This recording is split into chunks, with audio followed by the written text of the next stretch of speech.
الحمد لله والسلام على عباده الذين اصطفى. أعوذ بالله من الشيطان الرجيم. بسم الله الرحمن الرحيم. من كان يريد العزة فلله العزة جميعا. دین سے دنیا میں بلند ہونا قرآن و سنت میں اور اسلامی تاریخ میں اس حقیقت کو واضح کرنے والے اتنے دلائل اور شواہد ہیں کہ ان میں سے انتخاب کرنا بجائے خود ایک مشکل کام ہے۔ اللہ کی توفیق سے اس حوالے سے 3 آیات، ایک حدیث شریف اور اسلامی تاریخ سے 3 واقعات کا اللہ مالک کی توفیق سے انتخاب کر کے لایا ہوں۔ وقت کی پابندی کرتے ہوئے محدود وقت میں جو بات رب کریم کی توفیق سے آپ تک پہنچا سکا وہ پہنچانے کی عاجزانہ کوشش کروں گا، اور اللہ کرے کہ یہ کہنا اور سننا میرے اور آپ کے لیے اور ہمارے کنبوں کے لیے حقیقتاً دین کی وجہ سے دنیا میں بلندی کا سبب بن جائے۔ ابتدا میں جو آیت کریمہ تلاوت کی، رب کریم نے فرمایا پوری ایک ایک بات کی طرف توجہ کیجیے، شاید کہی اور سنی ہوئی کوئی بات میرے اور آپ کے اللہ کام میں لے آئے۔ من کان یرید العزہ فللہ العزۃ جمیعا۔ جو شخص عزت چاہے تو اللہ ہی کے لیے انشاءاللہ اپنی طرف سے ٹوٹا پھوٹا ارادہ ہے کہ اپنی طرف سے کوئی بات ترجمہ میں داخل نہیں کرے۔ جو شخص عزت چاہتا ہے تو اللہ ہی کے لیے، کسی اور کا نام باقی رہ گیا، تو اللہ ہی کے لیے تمام عزت ہے۔ اللہ مجھے سمجھنے والا دل اور دماغ دے۔ یہ ایک آیت کریمہ اس بات کو دلوں میں راسخ کرنے کے لیے بہت کام۔ عزت کا چاہنے والا کیا سنے کہ ساری کی ساری عزت، سب جواب دیجئے کس کی ہے؟ اور جواب دیجئے کیا ان کے سوا کسی اور کی ہے؟ آیت کریمہ نفی کرے۔ تو جن کے لیے ساری عزت ہے اور جن کے سوا کسی اور کے لیے کچھ بھی نہیں، تو دین کس کا نام ہے؟ اللہ کی غلامی میں آنا۔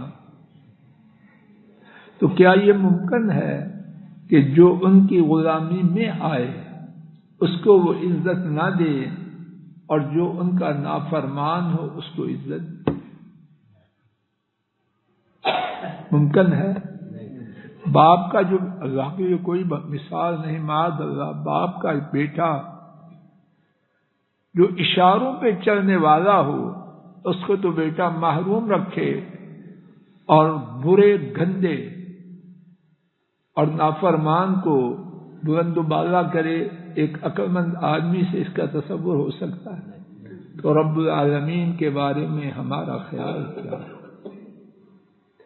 قرآن کریم سے دوسری دلیل سورہ المنافقون 28واں پارہ آیت شریفہ نمبر 8۔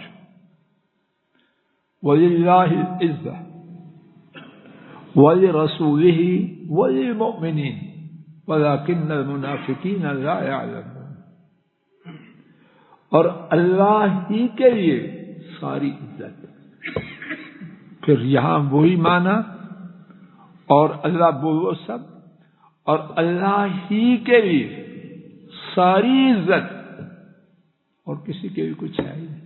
ہاں، جن کو اللہ دے ان کے لیے، اور وہ کون ہے؟ وَلِرَسُولِهِ، اور ان کے رسول کے لیے صلی اللہ علیہ وسلم، والمؤمنین اور ایمان والوں کے لیے. اور اس کے بعد جو بات ہے بہت ہی زیادہ خوفناک ہے میرے لیے بھی، آپ کی ہر شخص کے لیے، مگر جو سمجھ جائے. وَلَٰكِنَّ الْمُنَافِقِينَ لَا يَعْلَمُونَ، جو اس حقیقت کو نہیں جانتے وہ کون ہے؟ اللہ ہمیں ان میں شامل نہ کرے. ان میں شامل ہونے سے پہلے ایمان کی حالت میں اپنے پاس ہے. لیکن افسوس، بات کھولنے کا مقصد یہ ہے کہ میں آپ سبحان اللہ جزاک اللہ کے نعرے مارتے ہوئے نہ چلے جائیں. افسوس، بہت سے کہنے والے زبان سے تو بولتے ہیں اور بہت سے سننے والے کانوں سے تو سنتے ہیں، لیکن ان کا بدن، ان کا طرز عمل، ان کی صورت، سیرت، لباس وہ اس کی نفی کرتا ہے. دین کو چھوڑنے کا ایک بہت بڑا سبب، میرا سوال ہے اپنے لیے اور سب کے لیے، اللہ کرے کہ بات کا مقصد یہ ہو کہ کچھ لے کے جائے. سبحان اللہ جزاک اللہ اچھی بات ہے، لیکن یہ مقصد یہاں ختم نہیں ہوتا. میں آپ جو دین سے ہٹتے ہیں اس کے اسباب ہیں، کیا اس میں سے ایک سبب یہ نہیں کہ میں آپ چاہتے ہیں لوگوں کی نگاہ میں بلند ہو جائے؟ یہی کچھ ہے کہ کیوں حسان جی؟ اور بھی اسباب ہیں. ایک بڑا سبب یہ ہے، یار اچھا نہیں لگتا، یار لوگ کیا کہیں گے. اللہ نہ کرے کہ ہماری مجلس میں سے کوئی اور پوری امت میں سے کوئی منافقوں میں جائے. ہم لوگوں کو منافق بنانے کے لیے تو نہیں آئے، چاہتے ہیں کہ بچ جائیں. ہر وہ شخص جو چاہتا ہے کہ اللہ کے سوا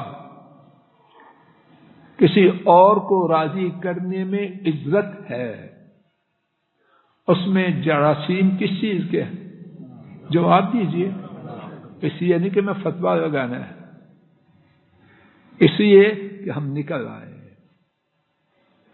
میں آپ اپنے دلوں سے اس کو کھرش کے نکال دیں. سب بولو عزت، زور سے بولو، زور سے. وَلَٰكِنَّ الْمُنَافِقِينَ لَا يَعْلَمُونَ، جو اس حقیقت سے بے خبر ہیں وہ اللہ کہہ رہے ہیں منافق. تیسری دلیل سورہ مریم آیت شریفہ نمبر 96، سورہ مریم 16واں پارہ آیت کریمہ نمبر 96. ان الذین آمنوا وعملوا الصالحات سیجعل لهم الرحمن ودا، یقیناً وہ لوگ جو ایمان لائے اور انہوں نے اچھے اعمال کیے. دین اسی کا نام ہے یا کچھ اور ہے؟ جواب دینا چاہیے، بولنے والے کی حوصلہ افزائی ہوتی ہے. اسامہ جی زور سے بولو. عمر، بے شک جو لوگ ایمان لائے اور اچھے عمل کیے کیا نتیجہ ہوگا؟ آخرت کے نتائج سمندر ہے، ایسا سمندر جس کا ساحل نہیں. دنیا میں کیا ہوگا؟ حسین بیٹا سمجھ آ رہی ہے؟ اٹھ کے آگے آؤ. سیجعل لهم الرحمن ودا، رحمان ان کے لیے ضرور، سین کا معنی ہوتا ہے عنقریب سون، لیکن جب اللہ پاک اپنے بارے میں سین لائیں تو اس کا معنی ہوتا ہے ضرور. سمجھ آ رہی ہے کہ نہیں؟ ان الذین آمنوا وعملوا الصالحات، یقیناً وہ لوگ جو ایمان لائے اور انہوں نے اچھے عمل کیے، ضرور، ذہن بیٹا سمجھ آ رہی ہے، ضرور ان کے لیے بہت بڑی محبت، ودا اصل میں ودن، یہ جو تنوین ہے دو زبریں ہیں، اس میں معنی ہے بہت بڑی. یقیناً اللہ تعالیٰ ان کے لیے بہت بڑی محبت پیدا فرما دے.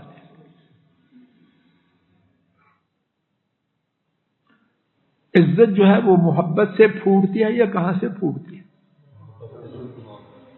میرے دل میں عزت کس کی ہوگی؟ جس کے بارے میں محبت ہوگی. جس سے نفرت ہو اس کی عزت کرتے ہیں؟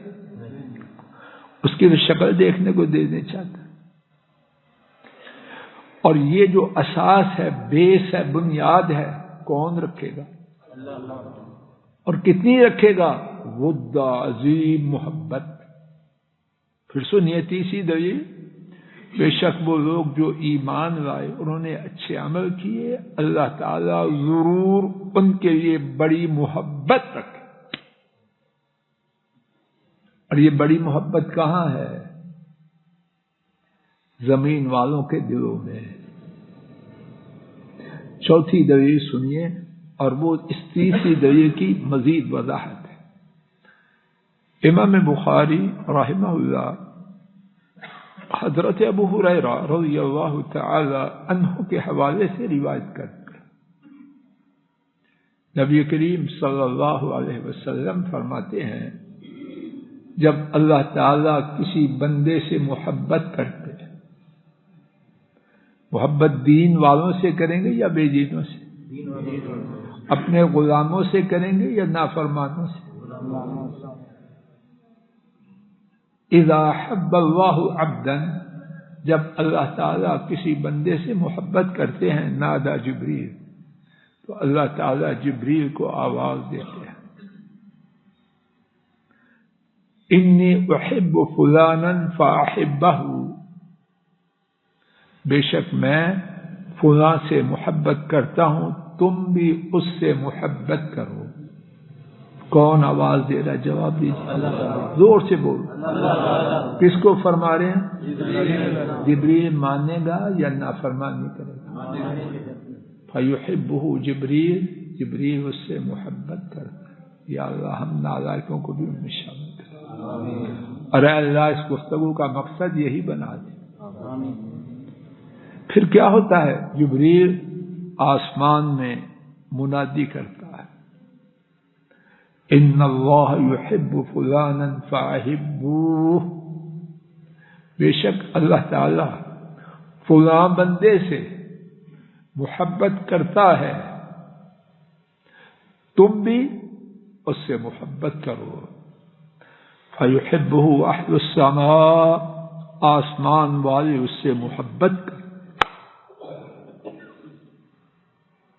بس نہیں، ثم یوضع له القبول فی الارض، پھر اس بندے کے لیے زمین میں پذیرائی، حرد العزیزی، کیا کہتے ہیں، پاپولیرٹی، اس کے لیے دلوں میں اللہ کی طرف سے محبت رکھی جاتی. دین سے دنیا میں بلندی کہاں کہاں ہوئی؟ عرش عظیم پر رب ذوالجلال کے ہاں ہوئی. آسمانوں میں جبریل کے دل میں ہوئی، آسمانوں کی مخلوقات ان کے دلوں میں ہوئی، زمین والوں میں اس کی پذیرائی ہوئی. تو ایسا ہم اپنی آنکھوں سے نہیں دیکھتے. ایک آدمی معمولی باس میں کوئی کر فر، کوئی پنجابی میں ٹیکا، ٹور، شان و عظمت نہیں، لیکن لوگ چاہتے ہیں کہ اس کی جوتیوں پہ لپکتے. ایسے ہوتا ہے کہ نہیں؟ ہر ایک چاہتا ہے کہ میں اس سے ہاتھ ملا لوں. ہر ایک چاہتا ہے کبھی میرے گھر میں آ کے پانی کا گلاس پی لے. ہیں ایسے لوگ. انہوں نے کیا دیا ان کو؟ کوئی پلاٹ دیا ہے یا لوگوں کو ان سے کچھ کروانا ہے؟ یہ کہاں سے آئی محبت؟ اور جب یہ محبت ہوگی تو عزت ہوگی کہ نہ؟ قرآن کریم اور احادیث شریفہ کے دیگر بہت سے دلائل ان کے بعد آئیے اسلامی تاریخ کی طرف 3 واقعات سے۔ پہلا واقعہ 14 ہجری میں مسلمانوں کا معرکہ ہے رومیوں سے، شام کے سیکٹر میں، اور شام میں رومی 7 صدیوں سے، کتنی دیر سے بولو زور سے، 700 سال سے حکمران ہے۔ سنت طریقہ یہ ہے کہ اسلام کی تعلیم یہ ہے کہ کسی سے جنگ کرنے سے پہلے اسے دین کی دعوت دو، دعوت کے بعد نہ مانے جزیہ دینے کا تقاضا کرو، نہ مانے تو لڑائی کرو۔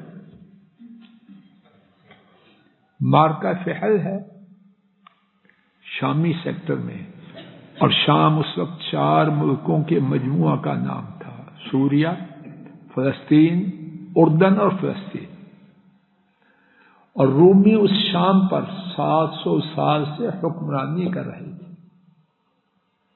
حضرت ابو عبیدہ رضی اللہ عنہ جو شامی سیکٹر کے CNC تھے، کمانڈر ان چیف تھے، حضرت معاذ رضی اللہ تعالی عنہ کو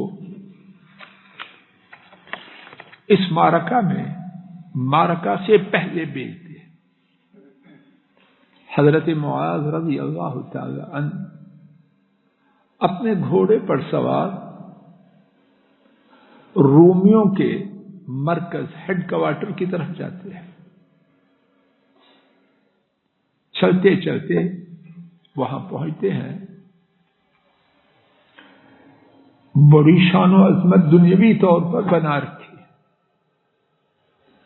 قالین، غویچے اور اللہ جانے کیا کچھ سجا بجا کے وہاں اپنا ڈیرا ڈالا ہے۔ حضرت معاذ رضی اللہ تعالی عنہ ان قالینوں تک پہنچتے ہی اپنے گھوڑے سے اتر جاتے ہیں،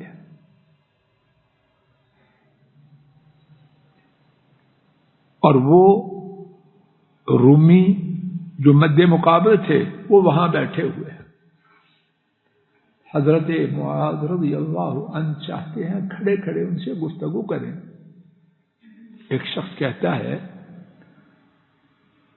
یہ بادشاہ، یہ رؤسا ان کے ساتھ بیٹھنے کی کوئی جرت نہیں کر سکتا، لیکن ان کو اطلاع ہوئی ہے کہ آپ بڑے نیک اور بڑی شان فضیلت والے ہیں، تو آپ کے لیے یہ ہے کہ آپ ان کے ساتھ بیٹھ سکتے ہیں۔ حضرت معاذ رضی اللہ تعالیٰ عنہ جواب میں کہتے ہیں، میں ان کے احترام کی وجہ سے کھڑا نہیں ہے، ہمارے نبی صلی اللہ علیہ وسلم کا حکم ہے کہ اللہ کے سوا کسی اور کے یہ کھڑا نہیں ہونا۔ میں اس لیے کھڑا ہوں کہ یہ قالین غویچے تم نے ظلم کیا ہے، لوگوں عام کا عامت الناس سے چھین کر اپنے لیے مخصوص کیے ہیں، اور میں اپنے لیے گوارا نہیں کرتا کہ ان ظلم سے چھینے ہوئے غویچوں پہ بیٹھوں۔ اب غور کیجئے کہاں سے آئے ہوئے اور کن سے بات کر رہے ہیں؟ اس وقت دنیا کی انسانوں کی نگاہ میں سب سے بڑی پاور، جس کو کیا کہتے ہیں آج کل سپر پاور، اور جس علاقے میں ان سے بات کر رہے ہیں 700 سال سے وہاں کے حکمران، نہ تعداد میں کوئی ٹکر، نہ وسائل میں کوئی ٹکر، نہ شان و عظمت اور جو کچھ ظاہری شان و شوکت بنا رکھی اس میں کوئی ٹکر۔ عزت اسی کا نام ہے یا کس کا ہے؟ فرماتے ہیں سنو، 3 خصلتیں ہیں، ان میں سے ایک قبول کرو۔ پہلی خصلت یہ ہے ایک اللہ پر ایمان لے آؤ، ہماری نماز پڑھو، ہمارے قبلے کی طرف رخ کرو،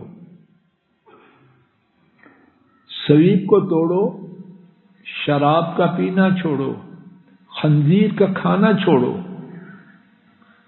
تو تم ہمارے بھائی، ہم تمہارے بھائی، ہم تم سے کچھ نہیں مانگتے، بس دین پہ آؤ، بات ختم۔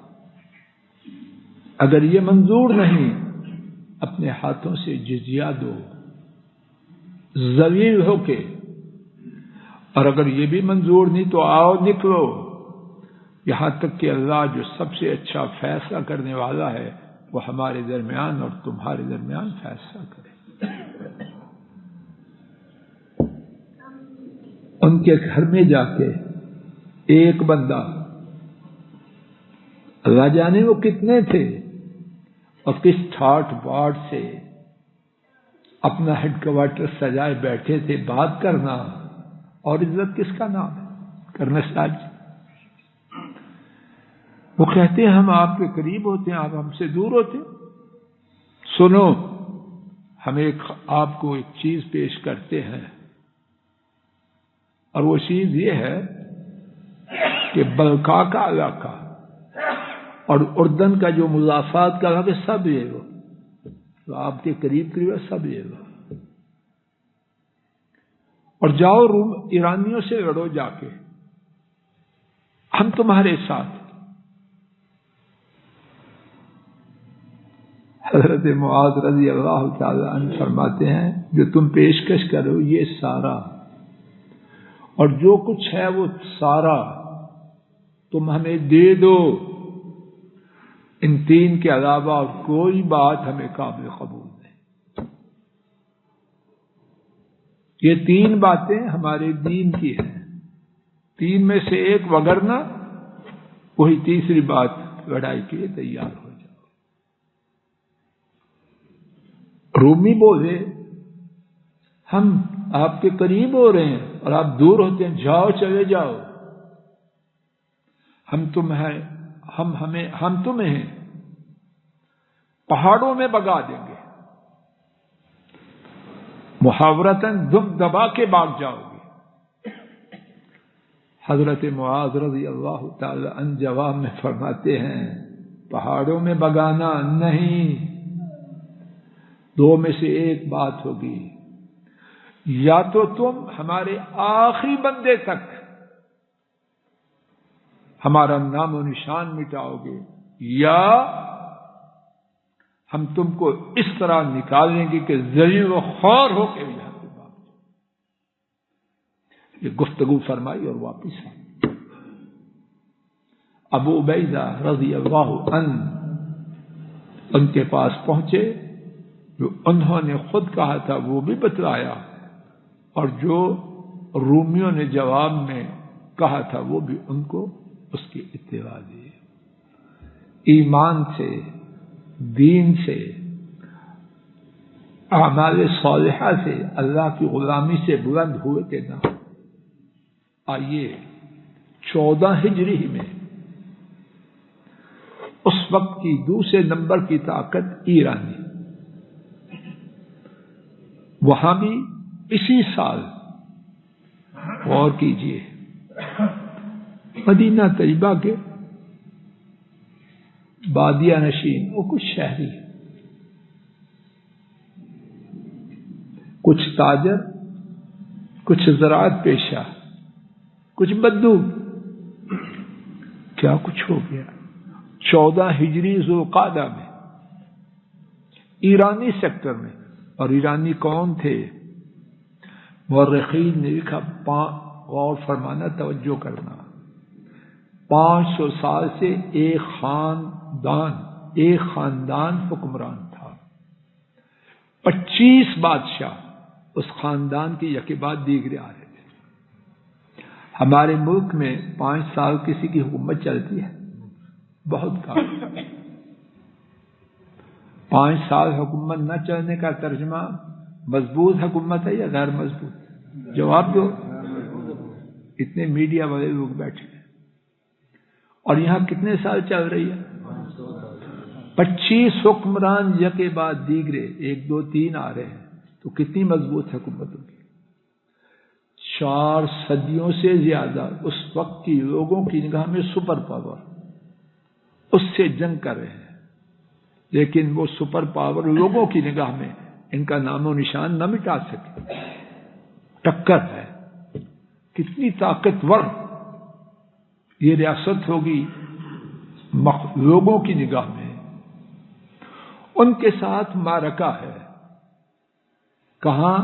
قادسیہ۔ یہ بھی غور کریں، ایک ہی سال 2 اس وقت کی بڑی طاقتوں سے یہ تاجر، یہ زراعت پیشہ اور بادیہ نشین جنگ کر رہے ہیں۔ ایرانیوں سے معرکہ ہے، ایرانی فوج کا سپہ سالار رستم ہے، اور مسلمان فوج کا امیر سعد بن ابی وقاص رضی اللہ تعالی عنہ۔ رستم اگرچہ کافر ہے، مشرک ہے، لیکن بہت زیرک ہے۔ وہ پیغام بھیجتا ہے، کوئی بندہ بھیجو حضرت سعد کو رضی اللہ عنہ، میں کچھ سمجھنا چاہتا ہوں کہ تم کون ہو۔ حضرت سعد حضرت مغیرہ رضی اللہ عنہم اجمعین ان کو بھیجتے، گفتگو ہوتی ہے، ناکام گفتگو، نتیجہ نہیں نکلتا، واپس چلے جاتے، کہتا اور کو بھیجو۔ حضرت سعد رضی اللہ عنہ ربعی بن عامر، یاد کر لیجئے نام، ربعی بن عامر رضی اللہ عنہ ان کو بھیجتے ہیں۔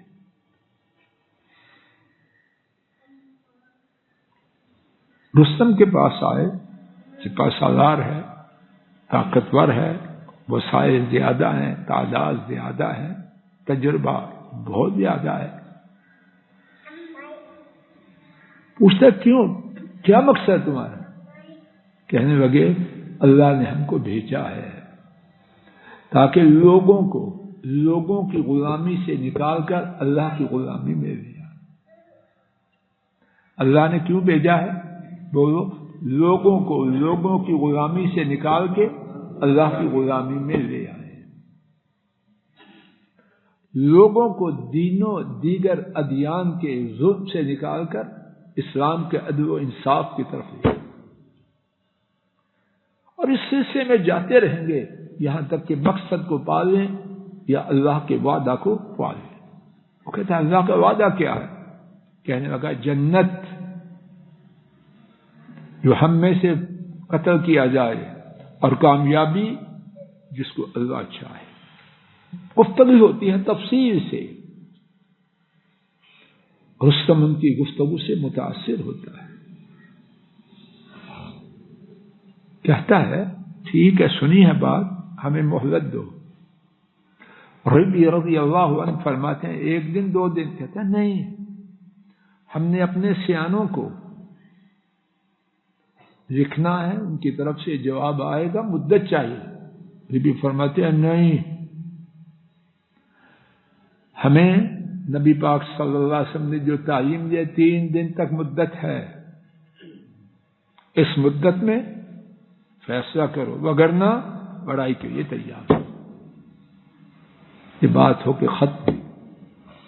رستم اپنے ساتھیوں سے کہتا ہے کیا کبھی تم نے اس سے زیادہ عزت والی وزنی گفتگو سنی ہے؟ ساتھی بکتے ہیں، معاذ اللہ، اس کتے کو، وہ کتے ہیں، اس کتے کی بات سے متاثر نہ ہو۔ تو نے اس کے کپڑوں کو، آپ نے اس کے کپڑوں کو نہیں دیکھا؟ وہ کوئی بندہ تھا؟ رستم کہتا ہے کپڑوں کو نہ دیکھو،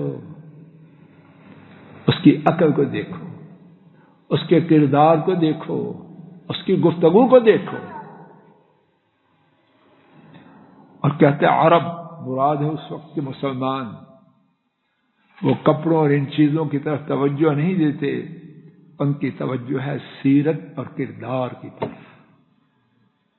ربی رضی اللہ عنہ واپس آتے، وقت ہو چکا، اسی پہ بس کرتا ہوں، اللہ کرے کہ پھر موقع ہو تو تیسرا واقعہ اور کچھ مزید باتیں جو اللہ کی توفیق سے کہی جا سکیں وہ عرض کی جائیں. اللہ تعالیٰ مجھے آپ کو ہدایت دے.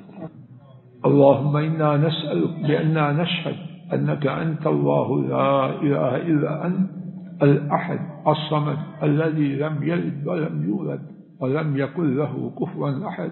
وصلى الله تعالى على خير خلقه وعلى آله وأصحابه وأهل بيته وأتباعه إلى يوم الدين.